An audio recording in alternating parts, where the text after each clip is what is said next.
Hello and welcome to another episode of Life Talks with Fawole. Today I have James on the show from JLO Fitness Solutions, yeah? Yep. Good friend of mine, and the voice behind the camera and the wizard, zip, zip, zip. And today we're talking fitness among other things. Welcome to the show, James. Thank you for having me. Thanks for coming, man. Where can I start? James, I met you in the gym. I'm going to let you talk about yourself. I'm going to talk about why I've got you here first and foremost. Sure. I like to celebrate over that. Like, the thing is, I met James in the gym, see him training over a period of time. In the gym, you know, you see people in the gym training and all that. Yeah. The level of his training was different. Forget that he's a personal fitness trainer, right? The way he trains and the things he was doing, like I watched, because you can see when people ain't doing the right kind of thing. And I was in awe, like he worked on the rings, bar and all that. I said, no, this guy's training serious, man. This guy's training serious. And there isn't anything like about like white or black for me, anything like that. But I've just seen like the guys that used to train with like dudes from the back in the days, all the big black dudes like training. I see you and you're training, you're a beast, James. Like you're a beast and you're so humble with it. That's why I say that thing, everyone's like that. Yeah. Just humble, nice guy, keeping it going, but he can literally move mountains. As far as I'm concerned. I'm not hammering you up, James. You're strong as fuck for argument's sake, and you've got a well-rounded kind of fitness. That's why I mentioned that whole kind of like the bodybuilding and the kind of like the demographic of the backgrounds of how people move and that. Yeah. You don't have to move in a certain way, but you've got these things in your repertoire. Yeah. Like you're a beast. If you took your top off now, it'd be like the guy from Simpsons. Yeah. What's the guy from Simpsons? You know, like. Yeah. So and you know it as well, James. Very humble, and I'm in awe of you. I like as well. You're a very nice guy. I just want you to tell us about your story, how you got into fitness. All right. And just start from there, basically. Yeah, okay. I think I probably got into fitness back when I was like 15 or 16, probably. So obviously at school, mostly for like self-confidence. So I just started training in the school gym. I was really lucky that our school had like quite a nice gym. I started training there alongside playing a bit of sports. I played hockey, played a bit of rugby, but not particularly well. Okay. Yeah. And then went to uni, studied pharmacy at uni. And did my like PT course alongside that. Okay. So whilst I was at uni, I was at Bath and had again amazing sports facilities there. Yeah. So that was really, really nice. Had the opportunity to sort of train alongside like British bobsled guys, and there's a lot of like high level powerlifters and stuff like that. Yeah, as in like see them in the gym, chat to their coaches and stuff like that. So it was a really, really good sort of jumping off point from that side of things. And I started training with a chap called Josh Hill, who was a powerlifter, which is where I kind of sort of properly started getting into training properly, rather than just like the whole bro sort of just benching arms, So I really kind of got a love for it then. Finished a degree in pharmacy, worked as a pharmacist for sort of probably three and a half years, and then thought, well, I want to go back into fitness just because I enjoy it. And actually, from the pharmacy, you see a lot of people who probably are on a lot of medications. You see a lot of the other side of the fence, if you like. Yeah. And I think actually, you can have more of an impact, I think, being where we are, or where I am as a coach and a nutritionist on this side, sort of getting in there before problems start. And just sort of encouraging that kind of healthier lifestyle and moving better and just thinking about how you want to be in sort of 10, 15, 20 years time, rather than, not necessarily just like shredded and jacked, like you feel like in the 20s, that's all you want to do. Yeah. You kind of go through that phase and then like either you get injured or you see a load of office workers that have just been sitting down for 15 years and like stuff's hurting and not working how it should do, and they're like having kids and they want to be able to do all that stuff into their like 50s and things like that. So I think that's kind of really where I like coaching is from that, because you can really see like a real term impact on sort of people. From my own stuff, I just enjoy training. So like I like to experiment with bits. I've done I see you around all the time, mate. It's literally like when it's almost like you're not a kid in a sweet shop, like a scientist, like just tinkering around. Like you do chemistry, he's like, what happens with that if I do that? He just put the rings out and stuff, and I just watch you sometimes, like, and you just really, the way you train is really kind of just like it's very engrossing, it's very captivating, it's really good. But it makes sense, you saying that you come from Bath and being training around these Olympians and seeing different things, and also knowing the pharmaceutical side of it as well. Do you do anything fighting orientated? No, I did a bit of boxing at uni, and I sort of dipped my toe into the world of judo, but just got thrown around a lot. I mean, I did a bit of it. It was good fun because I did it with a few mates, but I'm just not a fan of getting hit in the face. Of course. So that sort of nipped that in the bud pretty quick. But yeah, other than that, I've not really done much in the way of like fighting martial arts. I'd be absolutely useless, to be honest with you. In comparison to the fitness of back in the day, because remember like back in the day when you used to see the guys, like not see the guys, almost like your moustache, no pun intended. Nah, mate. But you know the strong men, when they had them, the thing with the two big things at the end, and it goes to the fair, and you see the big guy with a big belly, and what fitness meant back then, and what fitness means now. Like, what's your opinion on how it's changed?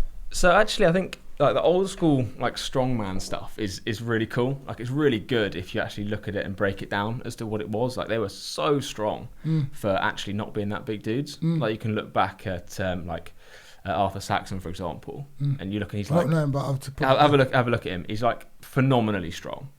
Yeah, he it's like bench press 150 kilos or something, so like single arm overhead. Wow. Yeah, unbelievable. And he weighed like, I don't know, 12 stone or something. Yeah, that is strong, right? Yeah, phenomenal like strength and just ability, and it's very different, I think. So it's like very like functional, like usable, kind of like farmer strength if you think about it like that. Farmer strength. Yeah. So any term, I want to break down all the terms today. Yeah, so you know how like I mean, if you I come from the country, so like okay, you see like Northamptonshire. Okay.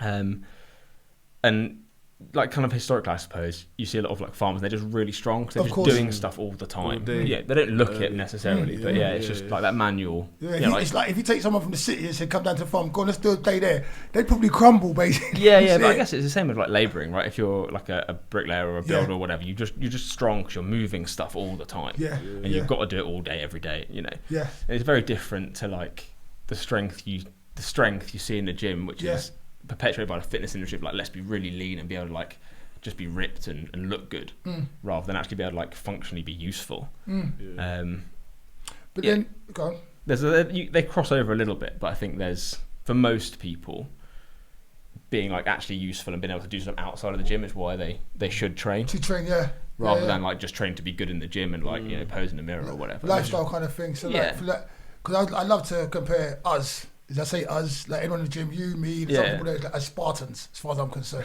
Like, and the Spartan kind of lifestyle was that, even though there wasn't farmers or anything, they lived to fight. Like, I've researched some of it, the diet, the training, the sleep regime, all that kind of stuff was geared towards having that functional kind of power and strength for fighting, basically. Yeah. So, what's the word? Is it size versus strength or strength? I can't remember. What was it? Oh man, I'm confused myself now. Is it size versus strength or strength versus size? Or do I look strong or be strong? Yeah. Would you rather look strong or be strong? Basically, I think that's it, because you've got a lot of people now that are training, right? Yeah.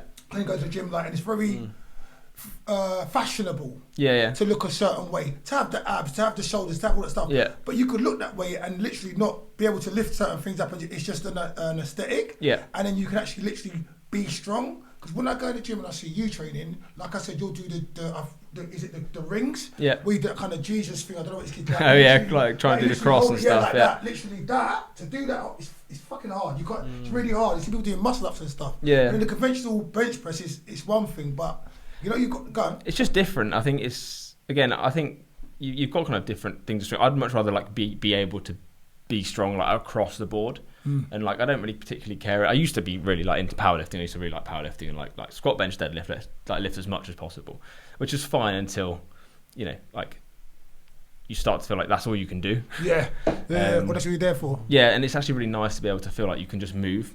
I sort of like the idea that someone can be like, "Oh, do you want to come do this race with me?" And I'd be like, "Yeah, sure, why not? Let's do it." Or like, "Do you want to come do this competition?" "Yeah, let's do it." And just at the drop of a hat, be able to just do whatever without having to think about it. Yeah. That's kind of like the freedom, I guess, that I think I kind of want to get out of training. Okay. I guess it's each their own, right? Like, there's nothing wrong with training and going to the gym just because you want to look good. Yeah. That's how I started. That's why I started. Yeah. Right? So yeah. Of course. For confidence, whatever. It just entirely depends on what you want to get out of it. But like you said, there's different levels. Because I was at the, I had the pleasure to be at the London Marathon recently the other day. And I see some of the people come across the end of the finish line there. They're like, oh! And these are people that are ready for it, training for it. There's some that are walking over, they're still kind of stagnated, but some are just they're ruined. Their body's ruined. Absolutely. It's a serious mess, and they're recovering that. It's really hard, but they still got up and done it. But then with I've done London to Brighton on a mountain bike, And like the worst thing was the seat, because it's like sitting on a razor blade. Mate, was it not that hill? No, not that. It was the ingrain horrible. hill. So you done it as well. Yeah, I did it in like March. The final hill and the ingrain where it goes up and it's just a slow. like over the South Downs. Yeah, it's just it's mate. just like switchbacks. It's just That hill was horrible, but it Awful. was the seat in my bum, mate. Because it's like there's no much you can't. Like I had cycling shorts on. I had another pair of pants. I had a gel seat. Cover, but it just doesn't make any difference when you're in it for that amount of time, miles. It doesn't make no difference. And you've got people like Steve Goggins, serious fucking guy. You've got other people that are doing things that you have to push yourself mentally a lot further than just like wanting to have abs or certain things like that. That don't really cut it. Do you know what I mean? It's just different, isn't it? Like that. I think endurance stuff's just really hard. Yeah. You know, you can do it, but then there's a certain point where it just becomes all mental. Like it's easy to get to the end of 10 reps relatively because it takes like 50 seconds. Yeah, running for 5 hours is a whole different like mental state. Ball game. You know, whole different ball game. Yeah. So mentally, let's talk about it mentally. The attacking of the coming to the gym now, because I find like, and we're gonna go across here, we're gonna go here, we're gonna come back. I find that in January, which is coming now, everyone wants to go to the gym and it gets fashionable because I've done PT certain places, and then they kind of fall off during the summertime. But then over the past 5 or 6 years, it seems like that whole desire to be looking good for summer or off the back of having that Christmas food and all that has elongated like throughout the year. I've seen a lot more people in the gym where they would have been just like seasonal, January to maybe February, March. Don't see them again. Then you see them again come up just before summer. You see them again, like September whatever. time as well. Yeah, September. But now there's a hell of a lot more consistency. Yeah, I feel I'm seeing a lot more consistency. Was with it people. after the pandemic or?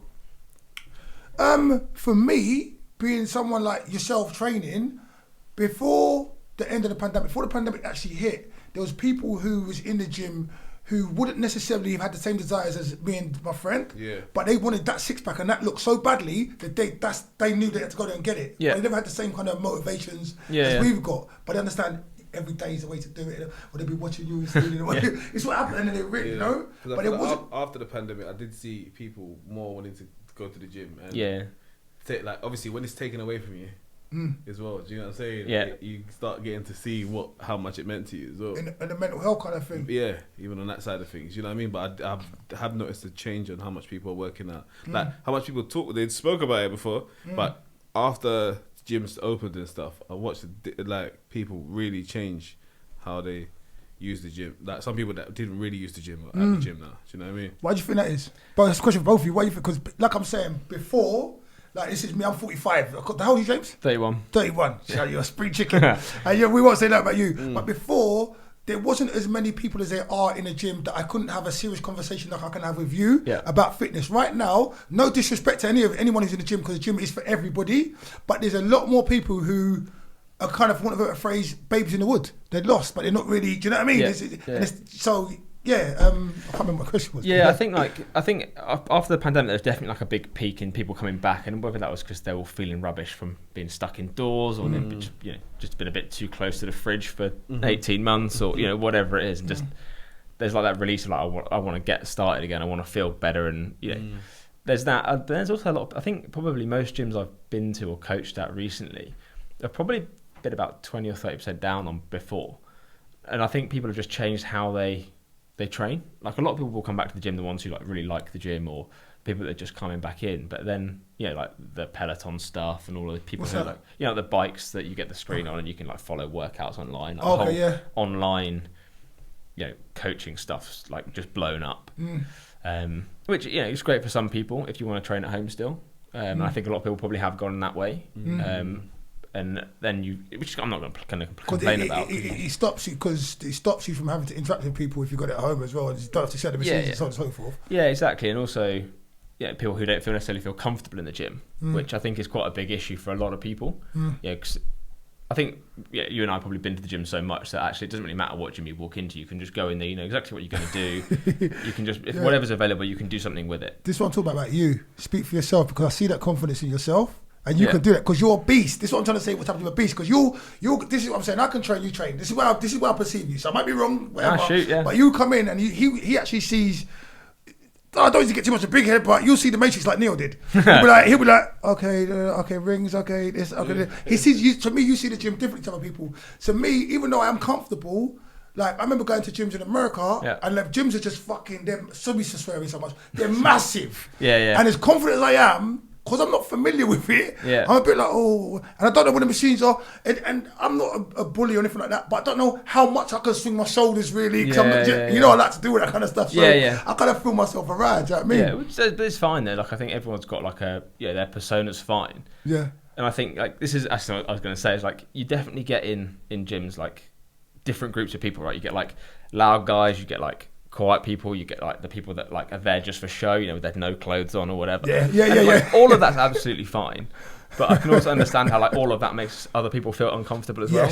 It's really hard to get a balance where like everyone feels comfortable in a space. I think.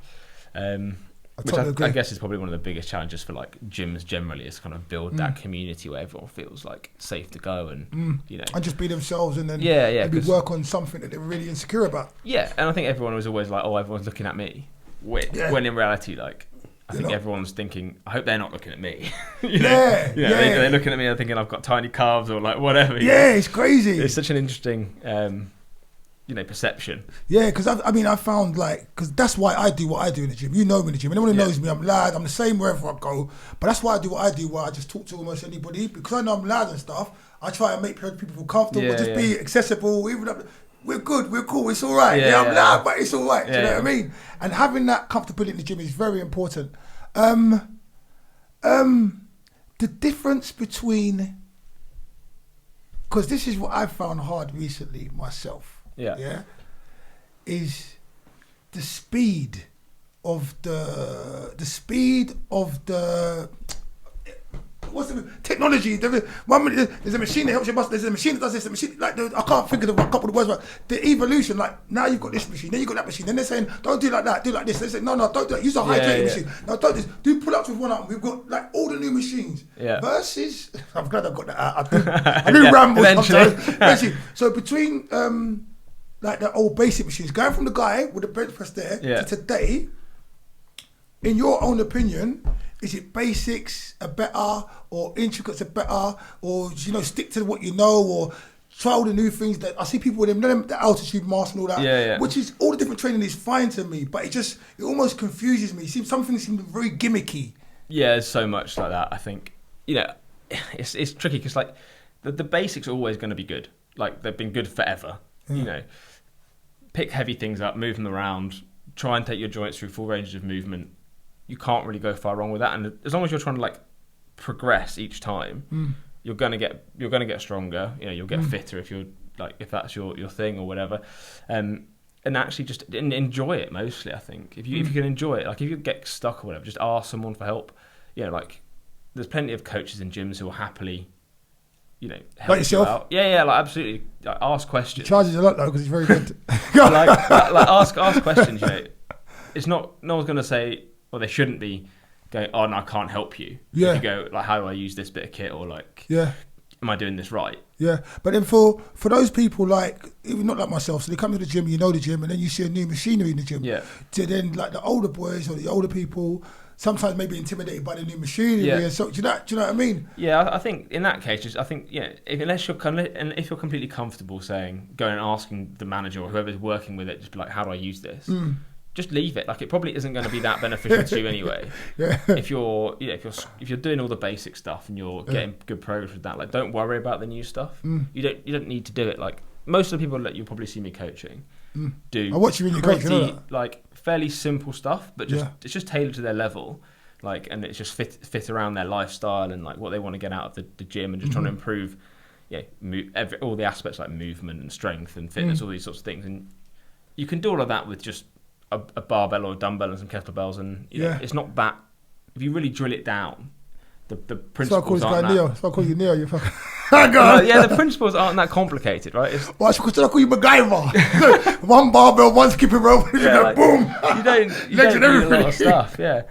I think like it's really easy to overcomplicate everything, like massively easy. Especially if you like spend 10 minutes on Instagram, you'll see like CrossFitters doing this or like powerlifters doing this, or and you're like, where do I go? It's a lot. That's what I think. That's what I was trying to get out Because for me, when I started, like my age, although there was different stuffs and different levels, and I've done like martial arts, weights and something, it wasn't so saturated. So you didn't have to. It was easier for you to make a decision, and it was easier for you to say, okay, chest, like push-ups, chest press, certain pull-ups. It was fine, but like you said, you've got so many different things come from different ways. It's like, which one do I do? Is it okay? And sometimes it's not even beneficial to me. Yeah, like the thing is, all of that stuff still works. Like. I still do mostly exercise that I did 15 years ago. I'm stronger now than I was 15 years ago because I've done them so much. Yeah. And then you can chuck in like new bits here and there to kind of make it interesting, keep it interesting, just try stuff out. But like the backbone of what you do probably doesn't need to change too much ever, really. And the consistency is the key. Like I've heard so many times, but like pretty you're much. saying, consistency is the key. Yeah, like you know, if let's say you're going to do a set of 10 reps. You'll find a point where let's say you get 5 or 6 reps, and then the 7th one will be significantly harder than like the first 5 or 6, and you can probably push like, I don't know, 2 or 3 more past that. Yeah. In reality, like that's your first effective rep. Yeah. So if you when you're fatigued. So when you find that difference, and you actually have to like try really hard. Then that's when we're starting to see that effective. All right, hold on a minute. Let's pause on that. So did you hear that? Yeah. So when you're training, when you're doing all that, which is fair enough. Just pointers if you want to take them if you want to. If you don't, that's fine. But when you reach that plateau, when you start the pain, that's when the workout starts. Okay. Yeah, when it gets difficult. When it gets difficult, that's when the workout starts. Put it in real simple English. Yeah, so you're going to have to help me out. Complicated. But so training, because I want you to train me. I've trained with Christian. I've trained with a few people at the gym as well. Yeah. How important do you think it is for anybody who already knows about fitness to train with other people? I think it depends on what you want. Again, like, I think it can be really good to train with other people. Firstly, to like see what they do. Because you can learn from most people, either even if you find out it's something you don't want to do, like you've learned that now, or you see different ways of doing things. You can ask questions, and also it's more fun training multiplayer. So get a few. You call it multiplayer. Get a few mates, and like you can have a good session. You push each other, bounce off each other. And that's great. I think that's definitely a really good thing especially if you're kind of struggling to go to the gym, you can't be bothered. But if someone's there, you're more likely to go because you've got that accountability, right? Yeah. But people let me down. Like I train on my own now. That's why I train on my own. I've always when I was younger, but when I was younger, I was like, the camaraderie in there. But now, just some people, they come in and not come in, injuries and that. So now I train on my own. But also, you can just you're quite happy to chat to people in the gym, which is fine. So it doesn't matter. And also, you enjoy it. So. Very, very, very much. I think it's very therapeutic. Yeah, and I'm exactly the same. Like I like going to the gym, so I don't really have to wake up and go, I've got to go. Because I just feel like I get to go. It's nice. It's fun. And I don't worry too much about if I'm having a bad day. Like I don't worry too much if I don't do exactly what I would write down. As long as I do something. Yeah. Yeah, you can always just flip it and just do something fun, and then tomorrow's a new day. Yeah. It's not going to like fall off a cliff if you miss one session. Yeah, you strike me as that kind of person. Do you know this is the longest conversation we've had? Yeah, but I'm normally coaching, so it's like normally. I know that's the thing, and you're so focused, which is it's a beautiful thing. It's a good thing. Do you know what I mean? Like when I get trained, even though I've trained everything, when I get trained, if I've got a trainer, I want to have that focus. I want that intellect, I don't know why I'm stuck in my words. You knowing about your exactly what you're doing, that in-depth knowledge of what you're of the subject, and that focus on me. Because personal training, the first word is personal. Absolutely, do you know what I mean? So a lot of people don't get that. Like some people think you got to look big, but that for me, that whole kind of like focus and dedication to what you're doing in anything, but especially personal training is important. But that's what it's there for. Like ultimately, someone's paying you for your time. You need to kind of be present and be doing that. You say that the world's full of a lot of different people. I mean, what do you think about? And we don't cast any aspersions on anybody or anything about the new kind of like influx of personal trainers whose real passion wasn't in personal training, who don't really know much. It's just for the monetary thing. Yeah. What do you think about that in the context of let me finish, that sometimes even if they do the course, potentially because of the whole pharmaceutical thing we talked about at the beginning, they could be putting people in danger. If you're not in it really, do you know what I mean? Hugely. You can really mess people up. I know that. You see it all the time, especially. It's weird because you see like people coming straight off their PT course, and it's no like disrespect. Yeah, not at all. But like the courses often they don't really teach you enough. Like absolutely they don't teach you. Okay. It's like 6 weekends. You just smash through it. Like this is how you deadlift. This is how you squat, and you're taught by someone who's probably taught by someone not really actually. Yeah, it's what's the thing. He doesn't love what they're doing. Yeah, and I think or interested into it. I think the key thing for anyone who's just starting is to think, right, this is where I start. The learning starts kind of PT, now. Yeah. Well, anything really. Like you could get your qualification, like qualified pharmacist. Like I had the basics, but you don't. Still got to learn the job. Yeah. The learning never stops really, which is why I think if you want to do well at it, you have to like actively enjoy it. Yeah. Otherwise, you're just going to be like, I'll just watch a YouTube video and then copy that. When you got to get up at 7 to train a person, you're like, I've got to get up. Yeah. Like you say, your heart's not in it. Yeah, and I think you've got to just have that like beginner's mindset. You can learn from everyone. Go and seek people who you want to learn from. Yeah, if your client's got like a bad knee or a bad back, go find someone who's a specialist in that. Go learn from them, and you can then deliver better.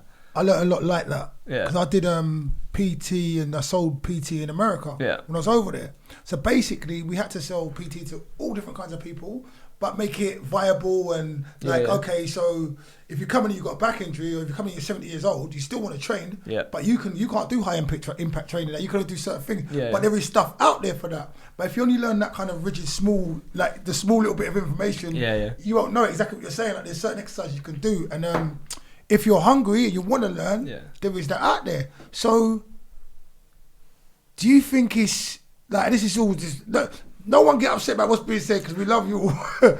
Do you think it's fair for people who don't really know about the stuff to then be given to someone who doesn't really know what they're doing right about now? Because a lot of people are trying to better themselves like now. And everything. Do you think it's fair like that's going on right now? I mean, I don't think it's fair. In terms of what? As in like? In terms of okay, so all right, most jobs you see people doing, they do it to a certain level. Yeah. But personal training and certain other things are detrimental to a person's personal health. Yeah, it can be. Yeah. McDonald's person said McDonald's is one thing and this is another thing. But you telling me to do an exercise the wrong way, you telling me to do something the wrong way could be detrimental to my health. Yeah, definitely. In a long time. You not being like turning up to work could be a problem for me. I'm putting all my and I don't know nothing about what's going on. Or you making my problem worse, like I don't know, spinal bifurcatus. You making me do that impact training and not knowing the knowledge of that.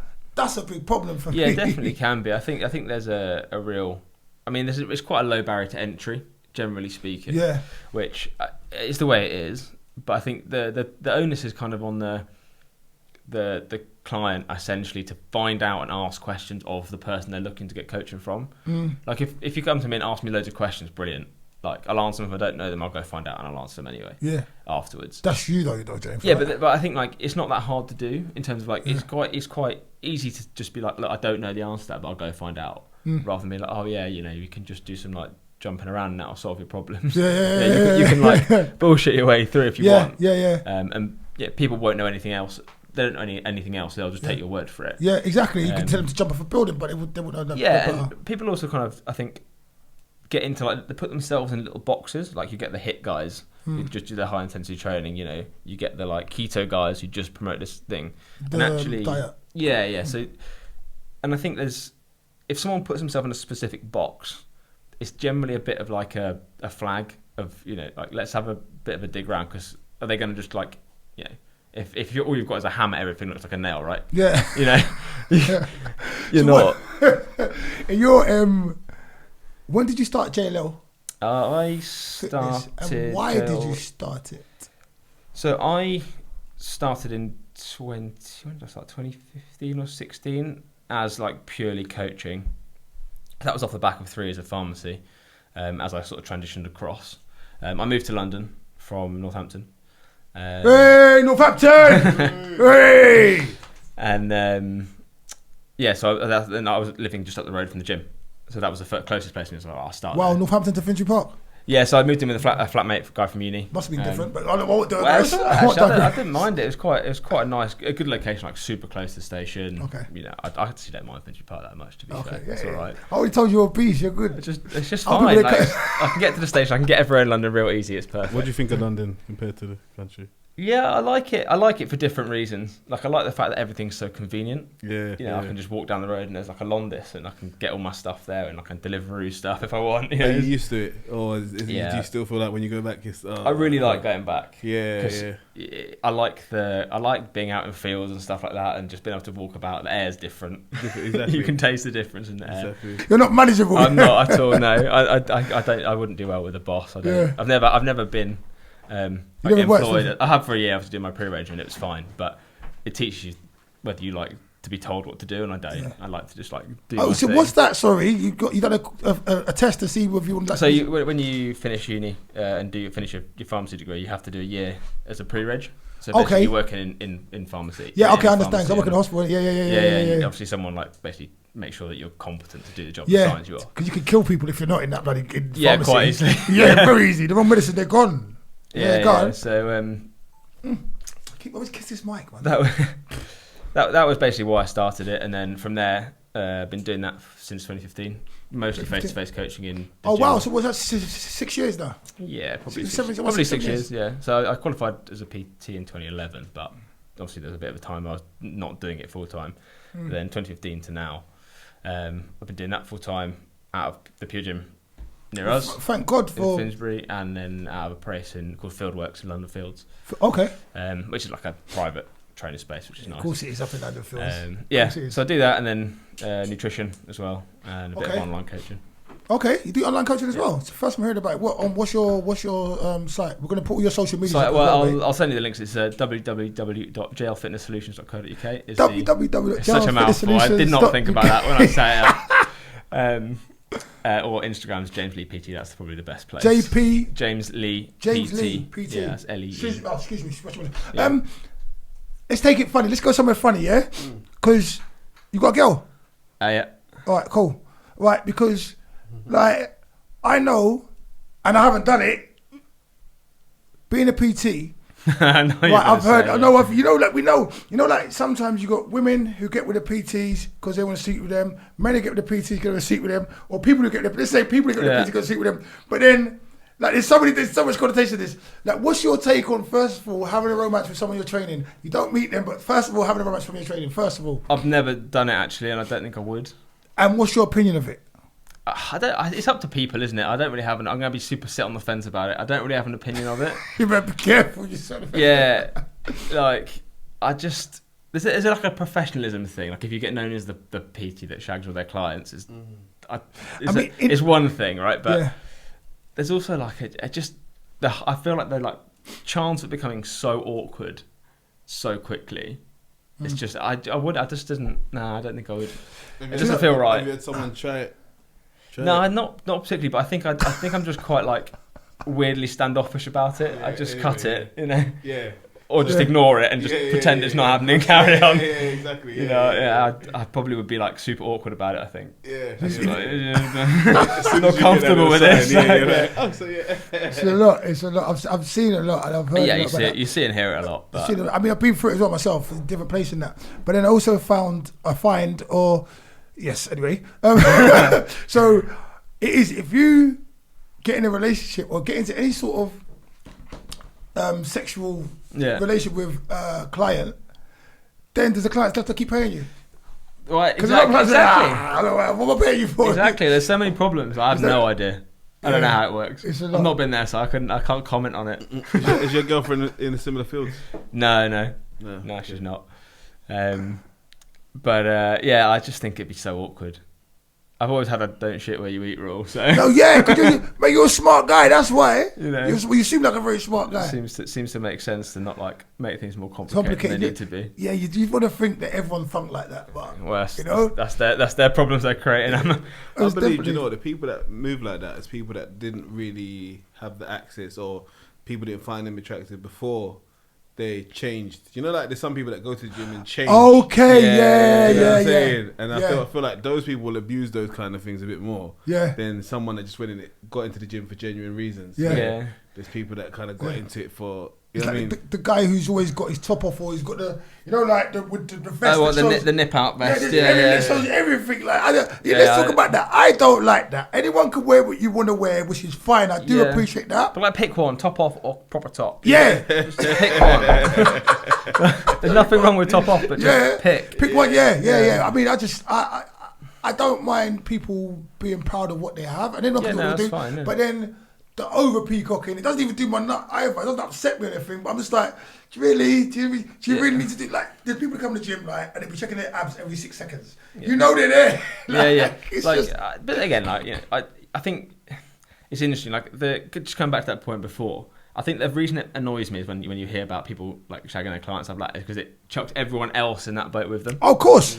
And then, you're constantly there, like, you know, you get looked at as this like when you go and like, if you go and like genuinely try and help someone or ask, like, how do I approach this person without like coming across as either like a really pervy, getting in the way of their workout, like, and just genuinely like actually going, I think you should try this differently, like, or have you thought about trying this or whatever.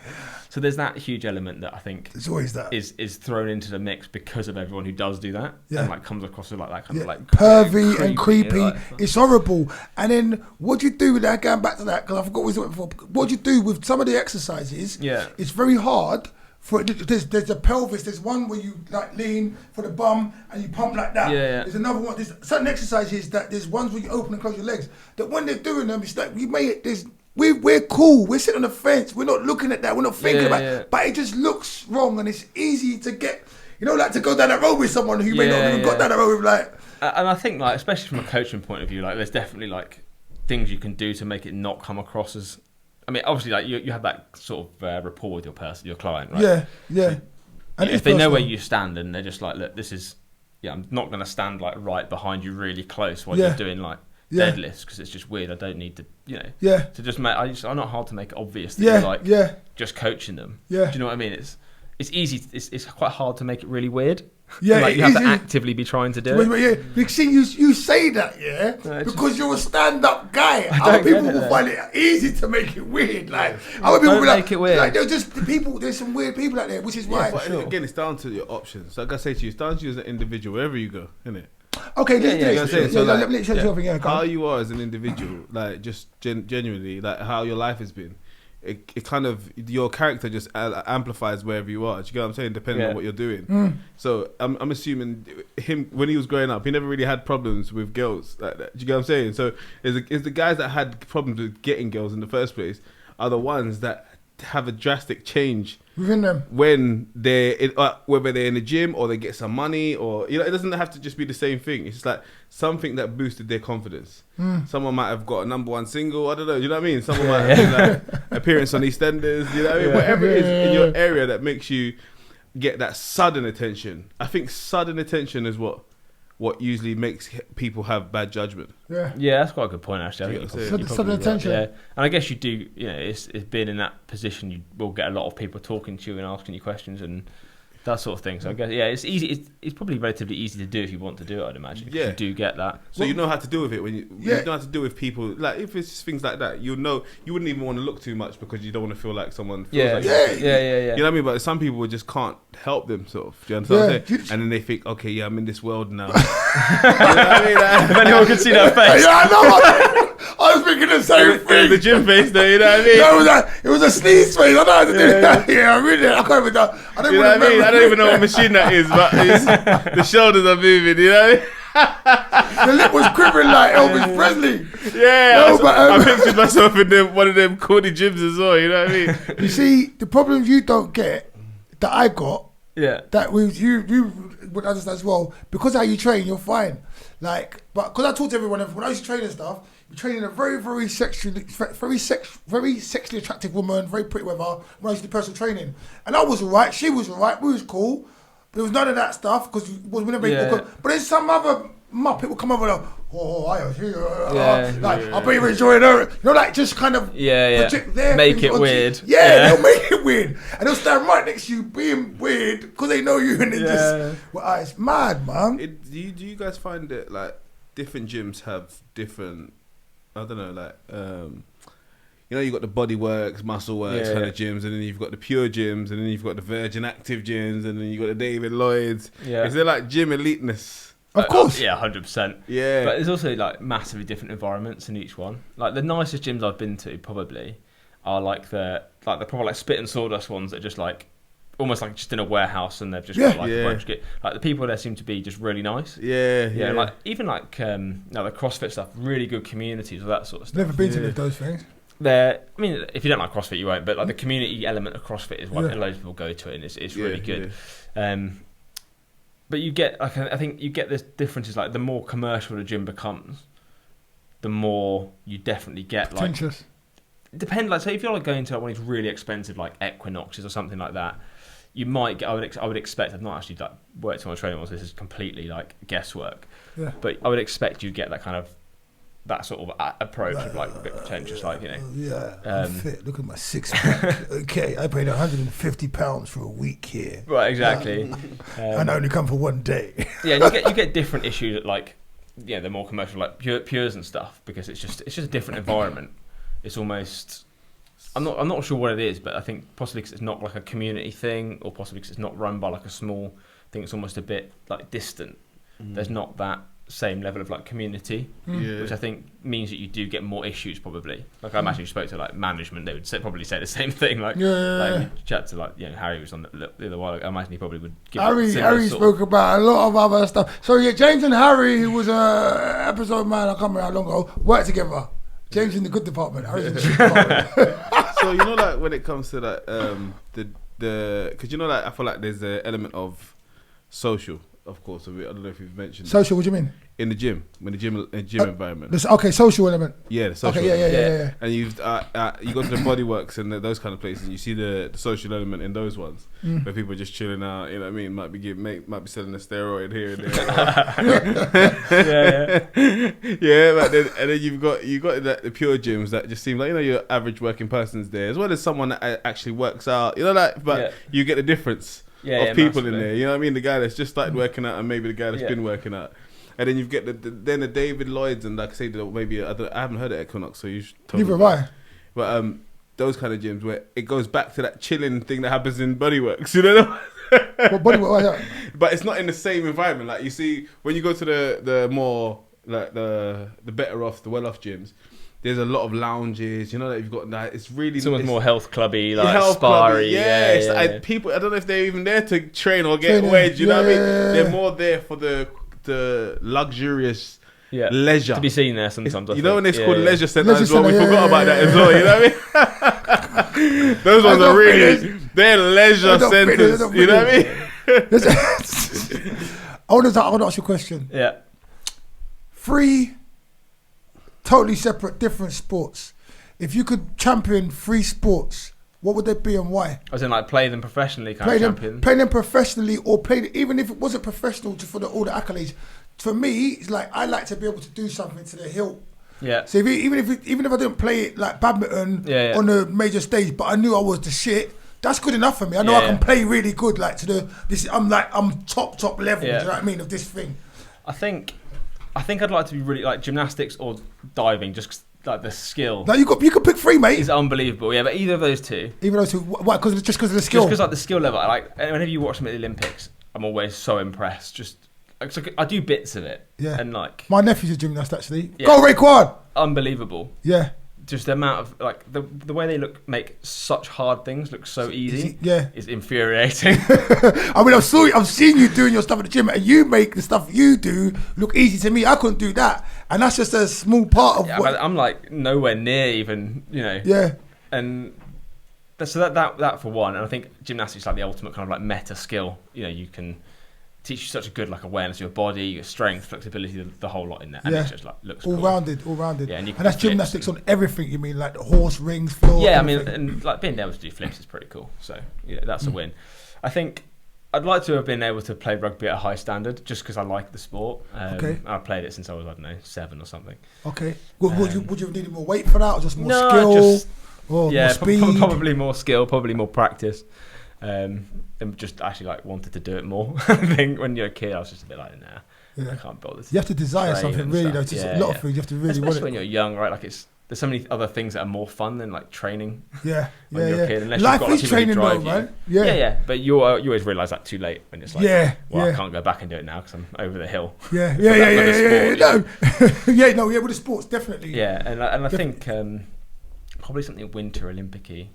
Yeah, skiing or like bobskeleton or something. I feel like that'd be fun. Bobsleighing. Yeah, like you go down. Not bobsleigh. Down the tray on your head first. Yeah.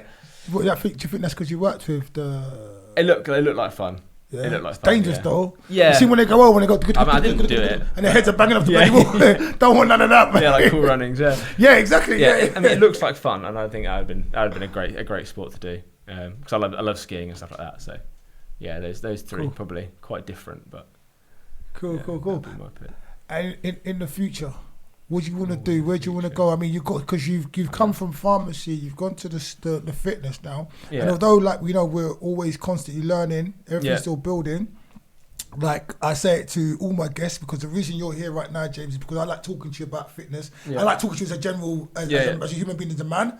But I'm in awe of your knowledge of fitness. I'm in awe of your knowledge of how you live your life and the way you go about stuff. Yeah. So that's for all my guests, but there's different reasons for everything. Sure. So, you've done the pharmacy. You're doing the fitness now. Maybe a gym of your own, or what do you see? I've not ruled it out, but it depends. I mean, everyone I spoke to about setting up a gym is like, yeah, it's good to do once, but it's a lot of stress. Yeah. And I'm genuinely not about having stress in my life. So I don't know, really. This is something I probably should think about more. Yeah. Kids? No more. No more? No. You don't want to have kids? Not particularly. Okay. I don't think. Well, you said no more. I thought you said you didn't have it. I thought you don't want no more than you've already got. But now you just say you don't feel like you want to have them anymore. I don't think I want any. Okay. Personally. You don't have to tell me a reason, but you can. Yeah, I just. It's difficult to say. Yeah, no, you don't have to. You don't have to. Yeah, I think that's just a general. It's just a feeling I've like kind of always had of like being not sure, and it's kind of just tailored more towards. Yeah. Less and less towards like. Because the world today, the world we're living in today as well. There's so much. There's a lot. There's a lot of like potential reasons why I think behind it. But yeah, I think I don't know really. I can see myself staying in London for a few years certainly.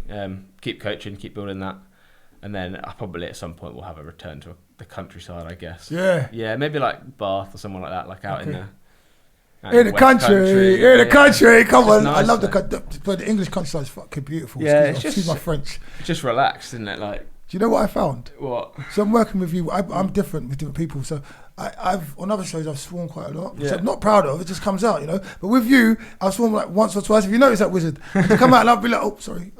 You don't have to be proud. But not only.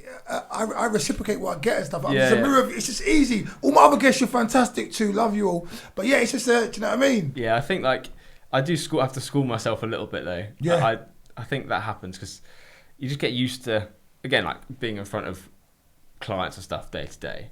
Like naturally, I'm quite sweary. Okay, like, if I'm like if you're relaxing with mates and stuff, I'm probably more the more like sweary end of the scale. But I've like just trained myself. I think you and Harry got going like that. To not swear. Yeah, exactly. I love that. Harry.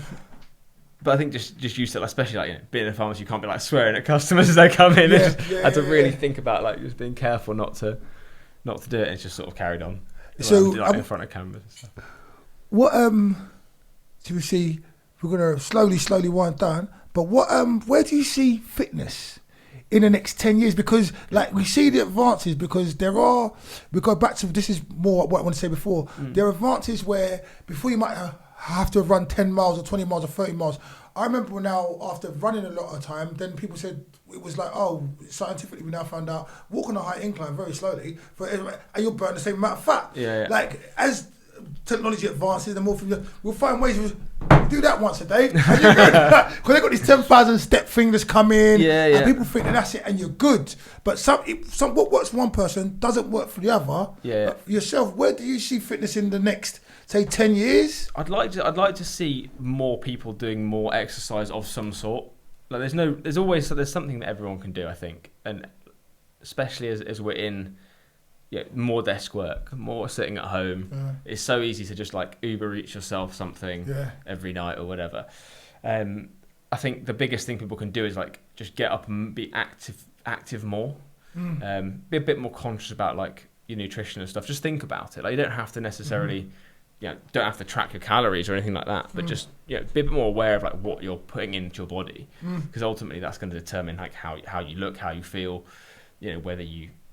And when you train or not, that's going to determine like how you do feel in like 20, 30 years, which is you don't want to be look at your grandparents or something like that, and just be like, do I want to be in their position when I'm their age? And like if they're stuck in a chair at 80, do you want to be stuck in a chair at 80? I don't.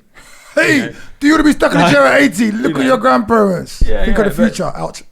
But you can quite easily not do that by just being active. Yeah. And like trying to stay strong and making sure that you can do basic stuff. Yeah. You know, doesn't have to be like, you don't have to be a bodybuilder. Yeah. I think fitness is probably going, I hope, more that way of like less like pin-ups of look at these abs, this is what fitness is, to actually kind of genuinely looking at it all round. Like, look, you're 65 and you can still go for a jog if you want. You know, that's fitness. Yeah, I think that is ultimately. Yeah. Yeah, because it's a trade-off, isn't it? You give time in the gym now for more time later, or better time overall. So if you hate it now, it's not really worth the trade-off. So find something you enjoy and do that, wherever it is. Yeah. But who doesn't want more time? Well, yeah, I can't think of any human being who wouldn't want more healthy time. Yeah, to but be more enjoyable time, right? With 2 hands, 2 legs, 2 arms, the best peak of your health.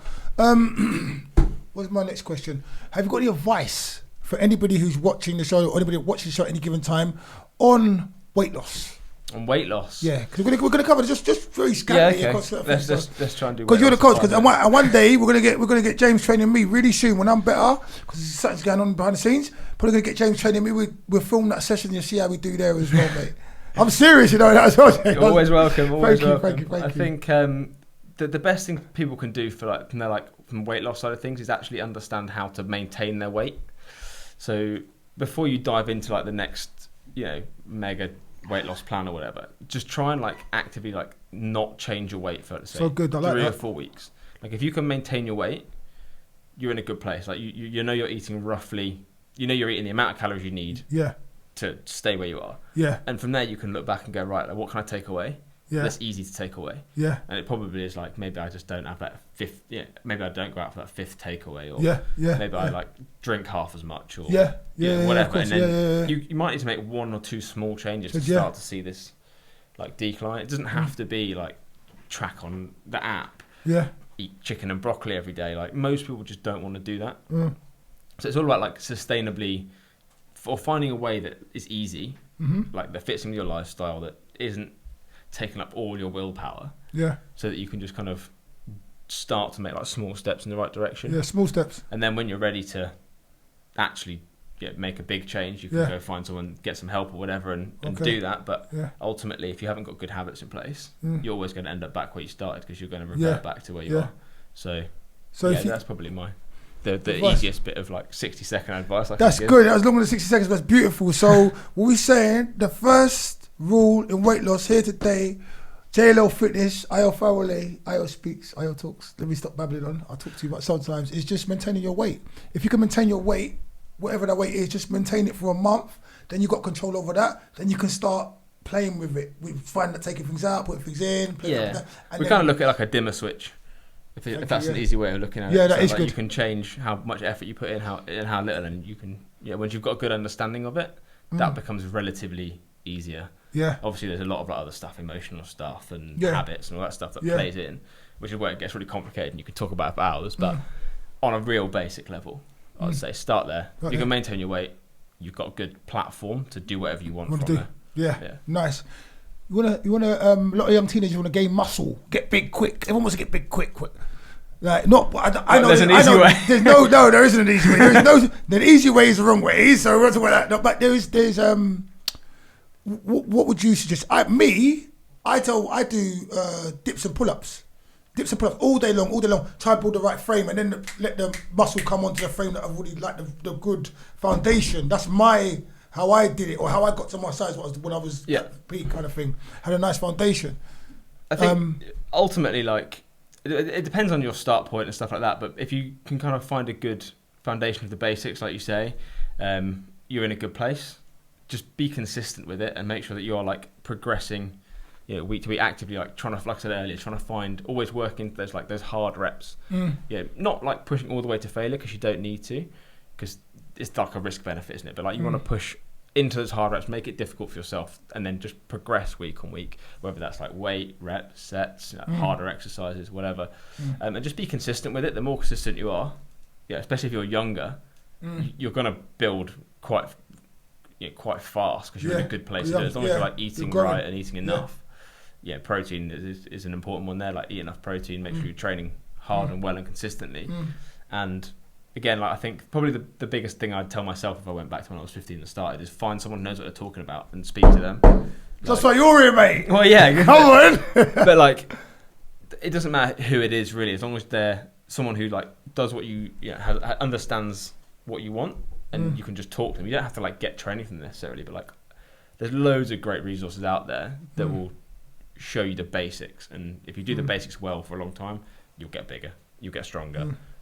That's kind of, again, like really like diluted down. Just try and focus on like moving more with a purpose to getting stronger or getting bigger, or Okay. And then in when youngsters that are developing all that are doing this stuff, the food you put in your body, because a lot of people when they're bulking they don't give a shit, like they just want to bulking. Is that okay? I mean, it's a way of doing it. It's probably not the best way of doing it. I think, like, ultimately, like, if you want to build quickly, you need to eat enough protein to make sure that you can recover. And the more you can recover, or the quicker you can recover, so like sleep as well is a massive one. The more quicker you can recover, the more times you can train, obviously, because you can spool that on. The more training you get, the more stimulus you're getting, and then the faster, relatively, your progress will be. So yeah, I mean, ideally, like, eat healthily if you can, eat more, but you also want to be in a little bit of a calorie surplus, we call it. So you can definitely eat a calorie, surplus, we call surplus. it. So like, surplus. If you want to grow, you're saying. So you'll find that you rather than deficit, obviously. Yeah. So you want to. So you will end up putting on a bit of weight. You'll put a bit of fat on with it. But you want to kind of minimize that if you can, so that you have less work to do on the back end. You don't want to just eat like pizzas and stuff all the time. I mean, you can do it, but you'll have a lot harder work off the other side when you want to like lean down. So again, it works, but it's quite an inefficient way of doing it, I think. Yeah. James, you got anything else you want to tell the public? I mean, this is for you now. Anything you want to get out about positive, negatives, chest press, anything about training, anything you want to say right now? It's difficult because I could talk about this stuff for ages, so I think the most important thing when it comes to training, to be honest, is just like do something you enjoy, do it often, and like try and get a bit better at it. It really sounds really simple and straightforward, and it's like not the answer. Do something you enjoy, do it a little often, and try and get better at it. Just try and just enjoy it. Ultimately, movement is what you're trying to do. You're trying to move more for longer. Yeah. Ultimately, like depending on your goal, that's going to determine whether you go dancing or swimming or like try and get jacked in the gym or whatever. What advice have you got for someone who may be out of the gym for a little while, may be overweight, may have the insecurities we was talking about earlier on, but really, really wants to make a change and really wants to get out and get, but it's just, they've got these other battles that are going through. Yeah. What advice you got for them? Start really easy. So like make it so easy that it's almost like impossible to not do it, if that makes sense. So the steps thing will be good. Yeah, so like this is where like saying like do 10,000 steps is a really easy, like low barrier to entry thing that people can just do. Like you can go for like an hour walk and you've done it. Or just like, what am I going to do? I'm going to just do 10 squats or 5 squats or whatever. You're going to do it because you're like, well, it's going to take me 10 seconds. I can do it. Yeah. And then you can just build up that kind of habit, if you like, of doing some form of exercise, which you can then, you can build on over time. Yeah. Because a lot of people go in and they'll be like, oh yeah, I'm going to go and start this gym thing. I've got to train 4 days a week, and then they realise they haven't got 4 hours. They make the mountain so high. They make it too high for themselves, don't they? Yeah, massively. And then this is why you see people like with diet as well. Like they'll do really well for a few weeks and they'll have a donut because they've had enough of like not eating any carbs. And then that's it. They're like, "Oh, I give up. I'm done. I failed." Where's that donut that I was out here? Back to like square one. And just eat what they want. Yeah, rather than being like, "Well, I'm going to have a donut because I want a donut, and I'm an adult, so I'm not guilty about it."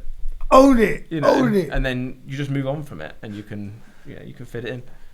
You know what I think is very bad as well? The pre-diet thing. And we're wrapping up it, but the pre-diet thing, like I do it all the time, but I'm lucky that I don't put on weight bad and everything. I'm not taking a piss or nothing, but I'm lucky. But I'll be like, all right, so I'm going to go on a diet now. So tell you what, so today I'm going to have a donut, I'm going to have a cake, I'm going to have and I eat more than I would have eaten normally because of the diet that's coming up. Yeah. So I put extra pounds and and I know there's a lot of people out there doing that. I'm not the only one that's saying, no, I'm going to so one more. Yeah. And I think like when that sort of thing, it's like ask yourself why you're doing that, because obviously that suggests that the diet you're going to go into probably isn't the right one. I like that. So there's no reason why you couldn't be going, like you couldn't be dieting, you couldn't be having a bit of cake or having a chocolate bar or having this. Yeah. Just incorporate it into what you're doing, and then you don't think then you don't start craving stuff as much. You're crucifying as soon as you yourself. crave stuff, like you'll do what you do, and you'll go to the shop and you'll be like, oh, I want this bag of Haribo, I'm having this cake, I'm having this pack of donuts. You'll smash it all down, and then it's like game over, isn't it? You've got to start again in 6 months' time. Yeah. Or you get to the mental unfitness, for want of a better phrase. I haven't done it. You start crucifying yourself up here. Yeah. As soon as you start feeling guilty, it's a circle, isn't it? Yeah. So you've got to make it easy and like just try and make it so that it fits with your lifestyle. Like if you're always walking past like fast food shops like that, probably, or like Sainsbury's. Like I walk past 3 like a Tesco's and 2 Sainsbury's on my way home, and I will go into one of them. Like I guarantee I'll go into one of them. Consumerism, isn't it? Yeah, and I'm like, oh, I'll get a meal deal. You know, why not? I'm on the way. Unless I cross over the road really early, in which case I won't. I can't go on to cross back. But you can make like conscious things like that to happen. You know, so that you don't put yourself in those situations where like you're tempted, if you like. Yeah. Or you can just be like, well, I'm going to incorporate this into my diet, and then it's fine because you just go and you have it, you enjoy it. A bit of extra training, extra cardio, extra. But not even that. Just manage what you eat around that. So I'll have this thing now. Maybe I'll just eat a bit less at dinner, or like maybe I'll just have a bit less all of tomorrow. For the rest of the week, I'll have a bit less. You know, and you can just do it that way. It makes life a lot easier, like way less stressful, and you don't feel guilty about it because you allowed yourself to have it. I like that. Yeah, I like that a lot. I hope you guys heard that at home. Like, so if you do have a donut or a cake, whatever, don't crucify yourself. Balance it out. It's about a balance.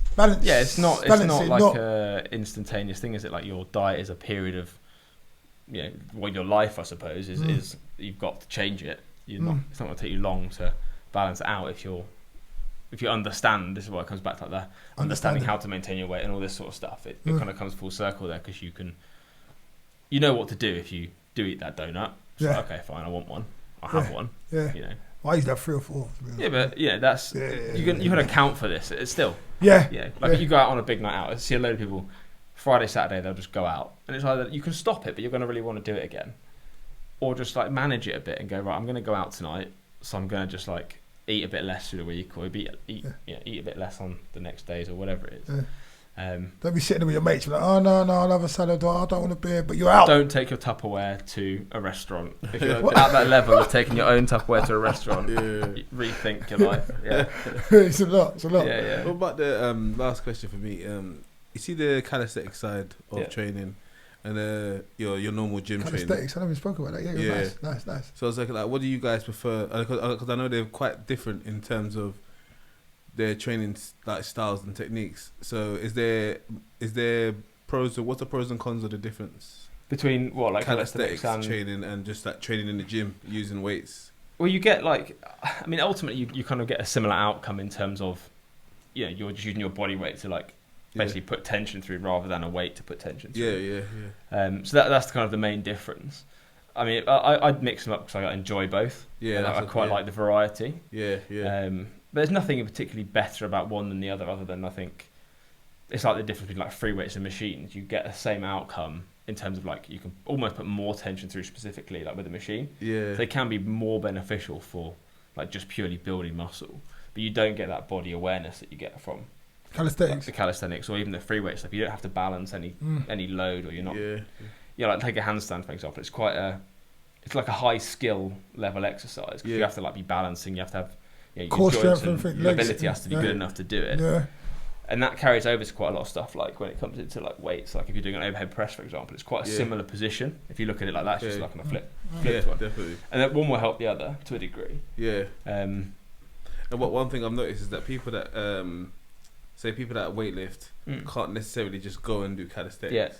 But people that do calisthenics can more functional, isn't it? It's almost it's for exactly that reason I've just mentioned. And you've got that body awareness, so like you know where you are in space, and it like if you understand how to like do some like fancy calisthenics move, and someone goes, "Can you move this bar from A to B?" You know what I mean? You're like, "Oh yeah, of course. I know exactly where that is, and I know where that is, exactly. So I can just put it there."